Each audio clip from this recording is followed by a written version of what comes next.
چلیے بہت بہت شکریہ جی. مفتی صاحب کیا جواب دینا چاہیں گے جو محترمہ نے سوال کیا ذکر و اذکار کے بارے میں، تسبیح کے بارے میں؟ دیکھیے، آپ اگر قرآن مجید وغیرہ اگر نہیں پڑھ سکتی، جی ہاں، قرآن مجید اگر آپ نہیں پڑھ سکتی ہیں تو پہلے آپ دیکھ لیے قرآن مجید کا پڑھنا اور اس کی تلاوت کرنا یہ ہر مسلمان مرد و عورت کے لیے ضروری ہے.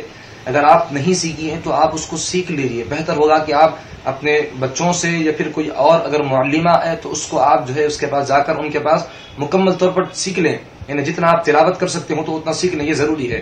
اب اگر اس کے علاوہ اگر آپ کو مقدس راتوں میں قرآن مجید کی تلاوت کرنا نہیں آتا ہے، اگر کچھ اور تسبیح پڑھنا چاہے تو آپ سب سے پہلے جو ہے درود پاک کا اہتمام کریں، درود شریف کثرت سے پڑھیں، اور اس کے علاوہ اللہ کا ذکر کریں، اور استغفر اللہ استغفر اللہ استغفر اللہ اس کو کثرت سے پڑھتے رہے.